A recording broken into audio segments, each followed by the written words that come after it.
Nouvelle heure d'information sur RTI 1. Madame, monsieur, bonsoir. Les titres sommaires de cette édition.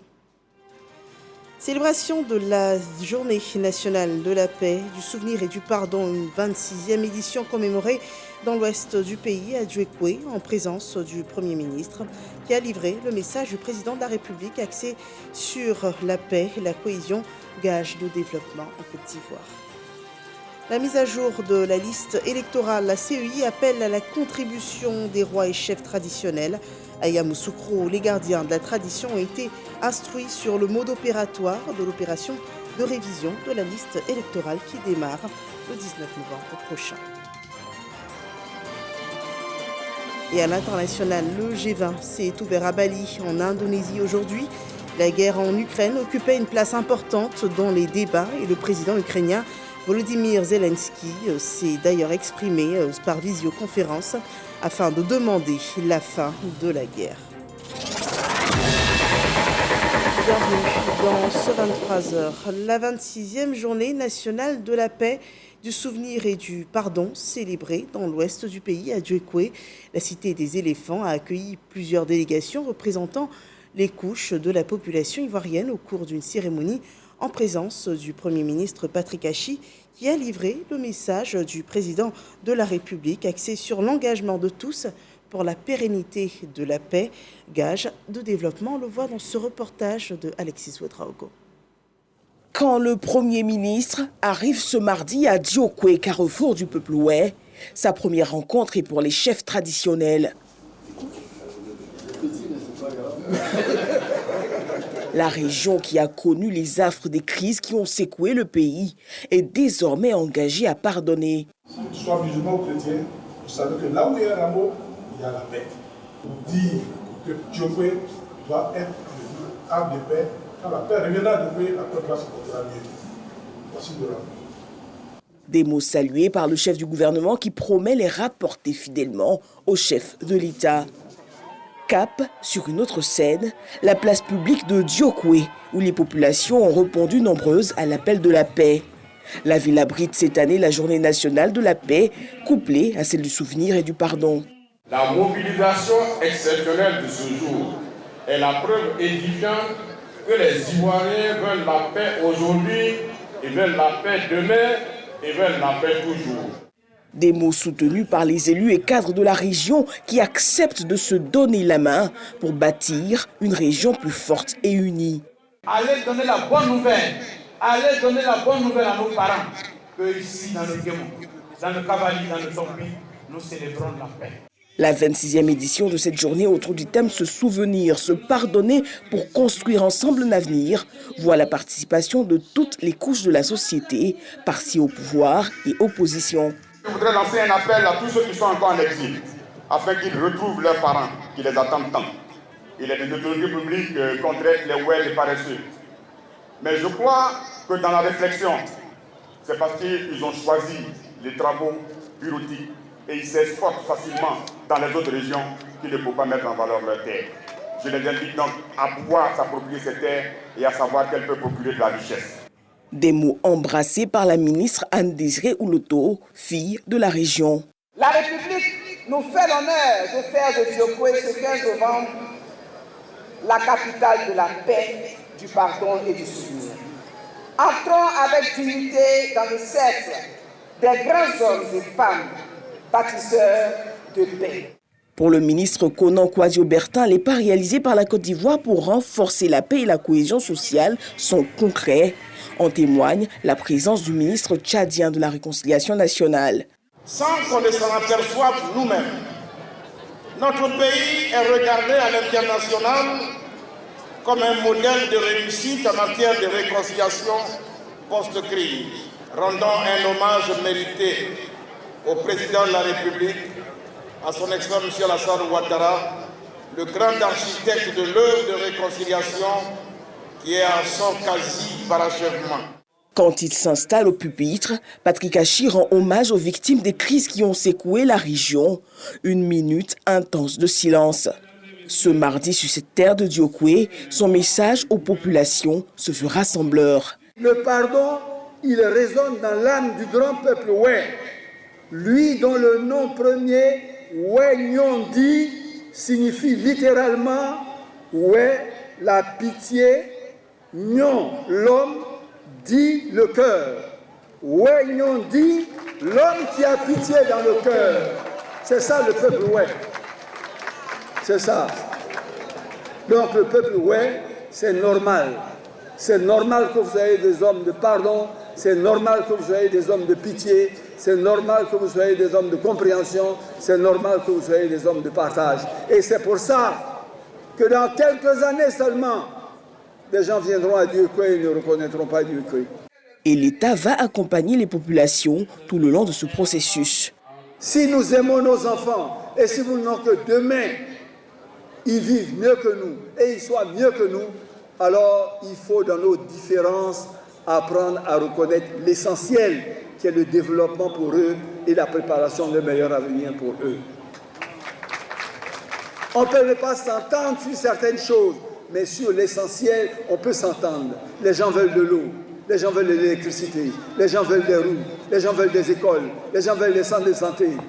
Mais qui ne veut pas de ça? Il y a quelle palabre dans ça? Quelle mésentente il y a dans ça? Alors, les chefs, les cadres, le président de la République, au cœur du développement, qui prône la solidarité, vous demande de vous mettre au-dessus de certaines querelles inutiles pour vous consacrer à l'essentiel, ce qui donne un sens à la vie humaine. Patrick Achi a pour finir assuré de son retour prochain dans la cité des éléphants pour mettre en œuvre les recommandations du chef de l'État en faveur du développement de la région. Et voilà donc une célébration à Dieukwé, tout un symbole, cette célébration officielle de la 26e journée nationale de la paix en Côte d'Ivoire. Et le ton est le même sur tout le territoire ivoirien. Le rapport de la commémoration à Soubré, rapporté par Sam Conan, notre reporter permanent dans la région du Bassa-Sandra. On regarde. Des chefs d'État implorant les mannes pour la paix, des guides religieux priant Dieu pour la préservation de la paix en Côte d'Ivoire, des sketchs pour parler du pardon. Nous sommes à la célébration couplée des Journées nationales de la paix, du pardon et du souvenir à Soubré. Jeunes, femmes, élus et cadres, têtes couronnées, tous s'engagent à la préservation de la paix. Soubré dit oui à la paix. Soubré dit oui au pardon. Nous devons donc nous rassembler en une seule et même famille, quels que soient les obstacles, afin de ne plus retomber dans les graves erreurs du passé de notre jeune nation. La paix est un concept, elle est à portée des mains, mais elle se mérite. Je souhaiterais donc inviter chacun et chacune à redoubler d'efforts et privilégier le dialogue.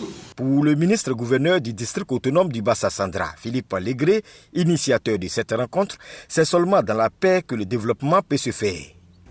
Cette paix obtenue en fin stratège a permis au président Alassane Ouattara de faire connaître aujourd'hui à la Côte d'Ivoire, notre cher pays, un bond qualitatif dans le cadre des infrastructures économiques, sociales, culturelles et environnementales. En somme, tous les grosses œuvres ont pu voir le jour grâce à la paix.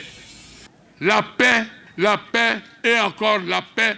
Voici ce qu'on vous demande pour le développement de notre district. Un planting d'arbres symbolisant la paix a mis fin à cette cérémonie. Et la célébration à Korogo, c'est à l'esplanade de la mairie qui a servi de cadre à la célébration de la 26e édition de la journée de la paix. C'était sous le thème de souvenir, se pardonner pour construire ensemble l'avenir. Cette journée vise à promouvoir la culture de la paix et c'était en présence du vice-ministre gouverneur du district des Savanes, Dognon Koné, qui a sensibilisé les populations sur la culture de la paix.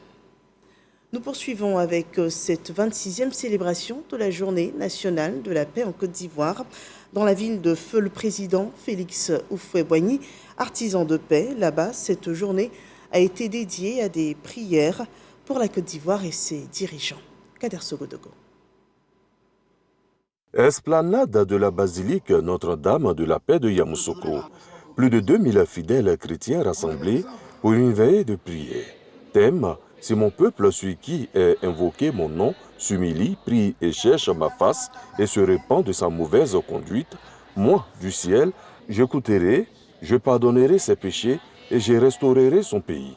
Les chrétiens, avec le soutien de la Direction générale des cultes, sont en pleine célébration de la Journée nationale de la paix à Yamoussoukro, terre de Félix Houphouët-Boigny, à l'enceinte de la basilique. Un don de Félix Houphouët-Boigny à l'Église catholique est dédié à la paix. Messamba Bamba invite les chrétiens à instaurer la paix par la prière. Tous les livres saints enseignent la paix, la bonne parole, le vivre ensemble, l'amour de l'autre, l'amour du prochain. Et si les guides religieux eux-mêmes se parlent entre eux, les fidèles se parleront entre eux. Et je pense que ça sera le ciment de la paix dans notre pays. Au petit matin, tous sont heureux d'avoir participé à ce pèlerinage dédié à la paix. La paix, comme le dit le président Oufoué, ce n'est pas un vain mot. Nous demandons à tous les acteurs ivoiriens, les politiciens, la société civile, de se mettre ensemble. C'est dans l'union que nous puissions construire ce pays. Que les fils de ce pays se donnent la main, qu'on se donne la main, qu'on cultive la paix entre nous. C'est très important. Prière, chant et danse étaient les temps forts de ce pèlerinage pour la paix démarré à 19h et qui a pris fin au petit matin de ce 15 novembre 2022. Et dans la ville de Tabo, l'église d'Eima a aussi prié pour la paix, pour la stabilité en Côte d'Ivoire. Cette église a initié des éditions de prières pour la paix dans le pays. Et cette année, il s'agit de la 34e édition de prières et de paix qui a été présidée par le directeur général de la RTI, Fosséni Dambélé. Le reportage de Soro Corona. Journée de prières de la paix en Côte d'Ivoire de l'église d'Eima. La 34e édition de cette journée a réuni des milliers de fidèles venus des quatre coins du pays à Awakoro, village du département de Tabo. Mais Kofi, président du comité d'organisation, est revenu sur la paix, fondement de l'église d'Eima. C'est en 1948 à Lakota que la prophétesse du Deima a invité les Ivoiriens à faire de la paix leur seconde religion à travers le député Félix Houphouët-Boigny. En 1988, une autre révélation institue le 15 novembre de chaque année comme une journée de prière de la paix en Côte d'Ivoire pour la communauté d'Eima. La paix a été désignée par la prophète Bagéounéo. C'est pour cela que dans toutes les églises d'Eima, la troisième prière est réservée pour la paix. Alors, nous sommes venus demander la cohésion, la paix définitive, la santé de fer, pour que vraiment notre président soit à l'aise. Il nous a apporté la paix, il parle de la paix, donc nous devons soutenir le président. Le directeur général de la RTI, président de cette cérémonie, salue l'action de l'église d'Eima qui contribue à consolider la paix. Pour Fosséni Dambélé, cette paix est désormais une réalité grâce au président de la République, Alassane Ouattara. La paix est la religion de la religion.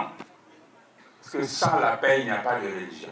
On a beaucoup parlé du président Félix Houphouët-Boigny, père fondateur de la Côte d'Ivoire, de sa rencontre avec la prophétesse, du socle de la paix qu'ils ont instauré dans notre pays, mais qui après a été perturbé par de nombreuses crises, des mésententes.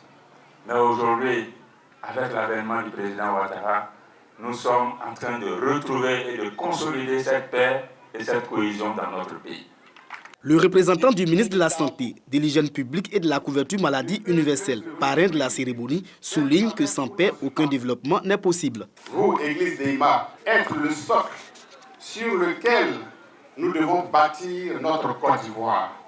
Parce que pour faire les ponts, pour faire les routes, pour construire ces grands immeubles, il faut bien qu'il y ait la paix. Cette 34e édition des prières de la paix en Côte d'Ivoire est couplée au lancement des festivités du centenaire de l'église d'Eima. La cérémonie des prières de la paix en Côte d'Ivoire est aussi l'occasion pour les fidèles d'Eima de se retrouver et de parler de la vie de leur église. Voilà, la paix, socle de développement pour notre pays. Et ce climat de paix attire des investisseurs. Une visite d'investisseurs pour le secteur du coton a été conduite par le CEPICI. L'objectif, c'est d'attirer des capitaux pour l'industrialisation de toute la chaîne de valeur.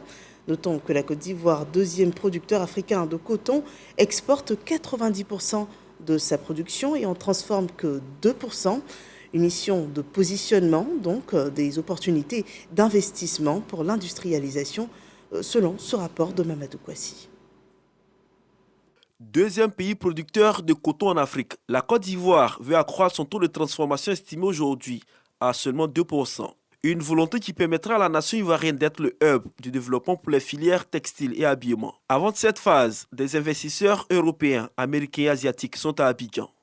Il s'agit pour le CPC de présenter les potentialités de la Côte d'Ivoire en matière de coton, de textile et d'habillement à ces industriels et détenteurs de marques de renommée internationale. Ceux qui sont là, on a trois sortes. On a ceux qui achètent les produits finis, on a ceux qui achètent les produits semi-finis et on a ceux qui ont toute une gamme de clients dans le monde entier.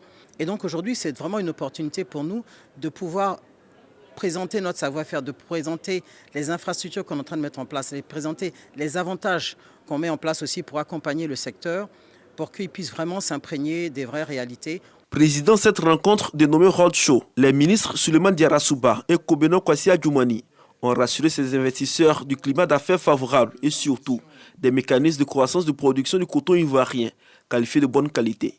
Le climat des affaires est favorable, la sécurité juridique des investissements est assurée. Nous avons des tribunaux spécialisés qui ne gèrent que des affaires. Donc je peux vous rassurer qu'investir en Côte d'Ivoire offre un taux de retour sur investissement très élevé. Généralement, on est au-delà de 20%.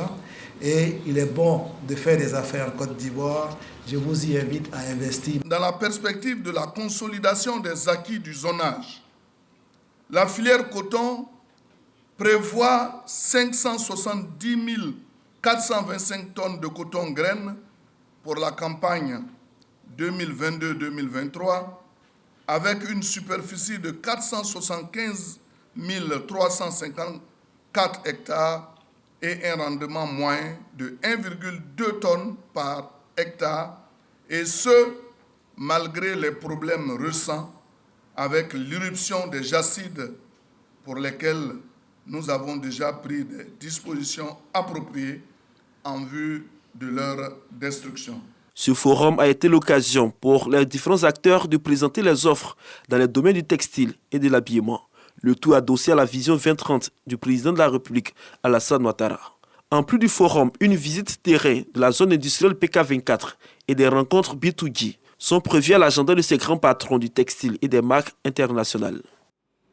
Pour l'équilibre du développement des districts, les chefs d'entreprise sont invités à saisir les opportunités qu'offre leur district.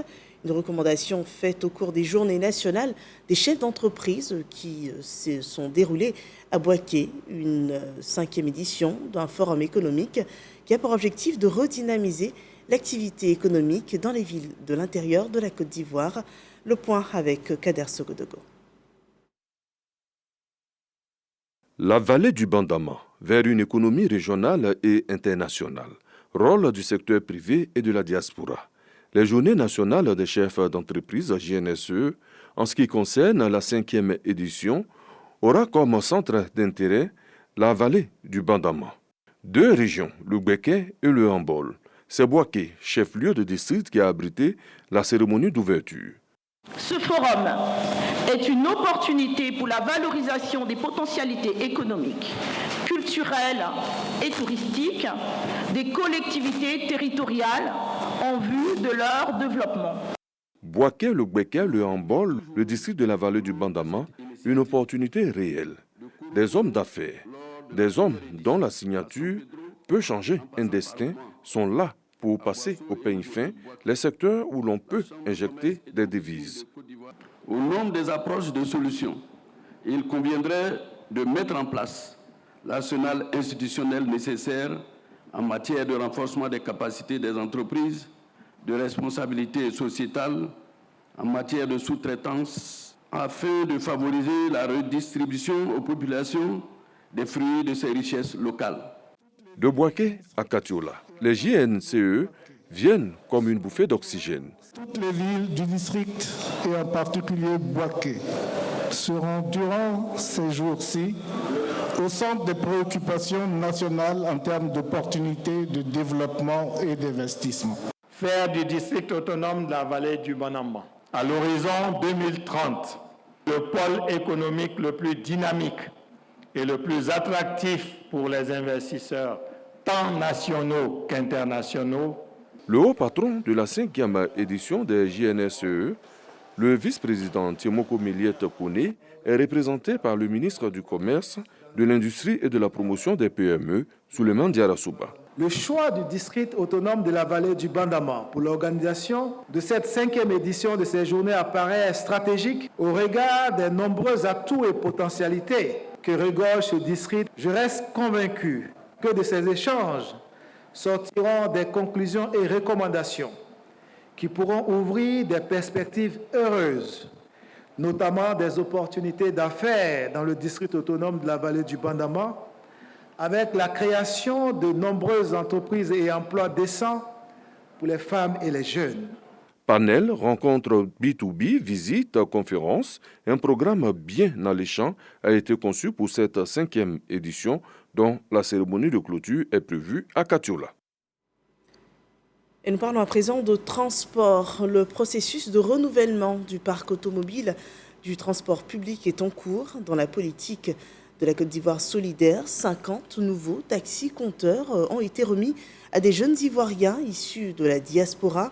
L'ambition est pour l'État d'aider ces jeunes à se réintégrer dans le tissu socio-économique ici en Côte d'Ivoire. Une opportunité de retour et d'intégration au pays offerte par le gouvernement ivoirien. Le reportage de Walter Amadou Ouattara. Avec ses 50 nouveaux taxis-compteurs, l'entreprise bénéficiaire voit son personnel atteindre le nombre de 300. Une avancée notable pour les promoteurs issus de la diaspora ivoirienne de France. Son premier responsable traduit sa gratitude aux autorités du pays. Cela a été rendu possible grâce à la sollicitude de chacun d'entre vous. Nos remerciements vont à l'endroit de notre cher grand président, son Excellence, M. Alassane Ouattara, sans qui tout ceci ne serait pas réalisable. Le directeur général du Haut Conseil du patronat des entreprises de transport routier, Diaby Ibrahim, encourage l'entreprise bénéficiaire de ces véhicules à se mettre immédiatement au travail afin de respecter les délais de remboursement. C'est pour vous dire, chers acquéreurs, que le matériel que vous allez mettre en marche à partir de demain matin, ayez un seul souci en tête, comment rembourser la banque pour prendre les 100 autres, les 200 autres, les 300 autres, les 400 autres et les 1000 véhicules qui vous attendent. 50, c'est pour ouvrir la porte. 200, c'est pour vous asseoir. Et 1000, c'est pour vous épanouir. À la remise symbolique des clés de ces nouveaux véhicules, Amadou Kone, ministre des Transports, a félicité le docteur Mohamed Kouyaté, directeur général du Fonds de développement du transport routier, qui a piloté cette opération, avant de rendre un hommage au président de la République, Alassane Ouattara. Selon le ministre, à travers un leadership remarquable, le chef de l'État fait chaque jour de la Côte d'Ivoire un pays fréquentable et attirant au plan de l'investissement. Nous sommes à ce jour à près de 500 véhicules qui ont été remis aux transporteurs. Tout ceci pour accroître la mobilité sur la mobilité propre au niveau de la ville d'Abidjan, mais également au niveau des villes de l'intérieur. Dans le cadre du projet de renouvellement du parc automobile, un autre pas important constitue pour moi le droit fil de la vision du chef de l'État, son Excellence M. Alassane Ouattara. Débutée en 2017, concernant le segment des taxis, cette remise tenue à l'esplanade du district autonome d'Abidjan est la 4e du genre. Dans la région du Tonkui, un nouveau chef est aux commandes du village de Sipilou. Aubin Diomandé a été investi en qualité de chef de canton. Il s'engage pour la cohésion sociale et le maintien de la paix à Sipilou, ce village qui pourrait très bien accueillir prochainement de grands projets infrastructures. Le point avec Abou Sanogo. C'est officiel. Aubin Diomandé est désormais le 4e chef de canton de Sipilou, localité de l'ouest de la Côte d'Ivoire dans le département de Biankouma, région du Tonkui. Il est investi dans ses fonctions de chef par le ministre de l'Intérieur et de la Sécurité Fagondo Diomandé. Plusieurs chantiers se pointent déjà à l'horizon. Le nouvel auxiliaire de l'administration place la cohésion et l'unité au cœur de ses priorités. Les actions que je vais m'engager là-dessus, c'est la cohésion sociale, l'entente. le bien-être de ma population, pour que la paix règne dans notre canton. Il va bénéficier de nos conseils. Nous allons le guider, nous allons l'accompagner dans tout ce qu'il va faire. Parrain de la cérémonie, le ministre de l'Intérieur et de la Sécurité Vagondo Diomandé a invité le chef de canton Aubin Diomandé à s'approprier les valeurs qui caractérisent un leader communautaire et appelle les filles et fils de Sipilou à œuvrer en symbiose pour la préservation de la paix. Le rôle du chef au sein d'une communauté est d'assurer le leadership, est d'avoir une vision qui se traduit dans les actions que le chef doit poser. Chers aînés, j'ai confiance en vous. Chers parents de Sipilou, chers frères et sœurs, je voulais appeler chacun d'entre nous à l'union. Je voulais appeler chacun d'entre nous à la cohésion. Œuvrons tous au bonheur de cette région. Par ailleurs, Vagondo Diomandé a dévoilé les projets du gouvernement pour la région du Tongpi. 3 villages à proximité de Sipilou, notamment Koulaté, Gaba et Gangoualeu, seront bientôt connectés au réseau électrique national. Intéressons-nous au processus de préparation des prochaines élections locales. Les rois et chefs traditionnels sont chargés par la CEI de contribuer à la réussite de cette étape. Voyons dans le reportage qui suit la sollicitation du président Ibrahim Kouibiar Koulibaly aux autorités locales de Yamoussoukro. Ces gardiens de la tradition ont été instruits sur le début et le mode opératoire de l'opération de révision de la liste électorale. Kader Sogodogo. Kouibiar Koulibaly, président de la commission électorale indépendante CEI, reçu par Nana Amontanoué, président de la Chambre nationale des rois et chefs traditionnels de Côte d'Ivoire, et l'ensemble de son bureau. À l'ordre du jour de cette rencontre entre les deux institutions, la révision de la liste électorale. Kouibiar souhaite l'implication des garants des us et coutumes dans la sensibilisation pour la réussite de cette opération. Pour nous, avant de commencer une opération électorale, nous prenons toujours soin de rencontrer les acteurs majeurs de la société. On ne se limitera pas seulement aux partis politiques, mais il y a aussi ceux qui tiennent nos us et coutumes que vous êtes. Vous qui êtes comme une porte, parce que vous voyez ce qui est à l'intérieur et vous voyez également ce qui est à l'extérieur. Nous sommes aujourd'hui heureux d'être avec vous pour partager vos points de vue sur la matière électorale. Mais préalablement, il est bon que vous sachiez comment ça fonctionne. Une démarche appréciée par la Chambre nationale des rois et chefs traditionnels qui mesure son importance et s'engage à travailler pour sa réussite. La question des élections a toujours été au cœur des préoccupations des rois et chefs traditionnels et nous nous réjouissons de votre visite qui est l'occasion de nous informer davantage sur l'opération de révision de la liste électorale qui se déroulera très bientôt. La révision de la liste électorale est prévue du 19 novembre au 10 décembre 2022 en Côte d'Ivoire.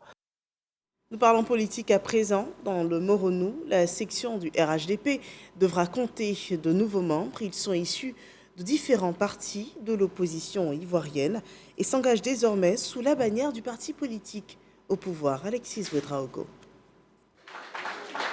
La famille RHDP s'agrandit.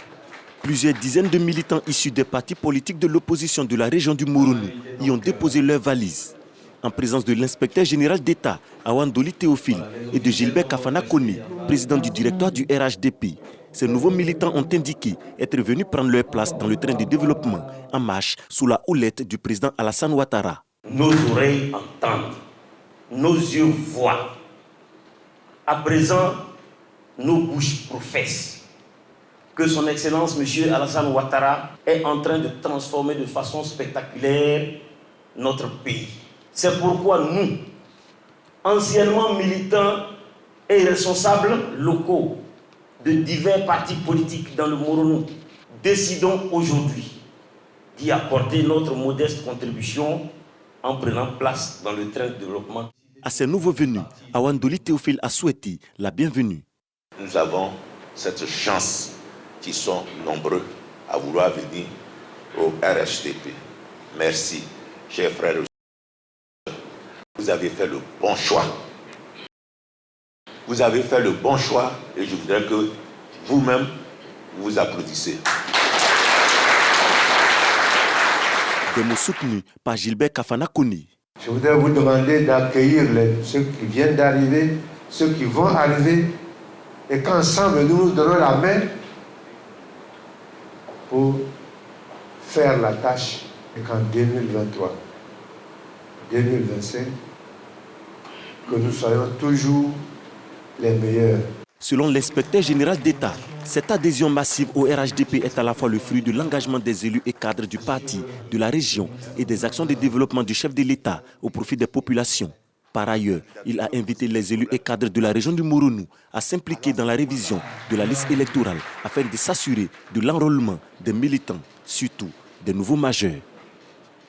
Et l'information internationale dans ce journal, la réunion du G20 s'est ouverte ce 15 novembre à Bali, en Indonésie, un forum intergouvernemental des grandes économies mondiales pour porter secours à une économie en crise. Sur la table des échanges, la guerre en Ukraine a dominé les discussions. Volodymyr Zelensky a été l'un des premiers à s'exprimer par visioconférence. Devant ce qu'il a appelé le G19, excluant la Russie, le président ukrainien dit rester convaincu de mettre un terme à la guerre dans son pays. Et face aux dirigeants des pays du Sud, il a détaillé son plan pour ramener la paix, ne pas faire confiance à la Russie, ne tolérer aucune menace de Moscou et réaliser un échange total de prisonniers. Il a proposé de prolonger indéfiniment l'accord permettant l'exportation des céréales ukrainiennes. Voilà, c'est ici qu'on s'arrête pour cette édition d'information. Merci de nous avoir suivis et excellente fin de soirée sur RTI1.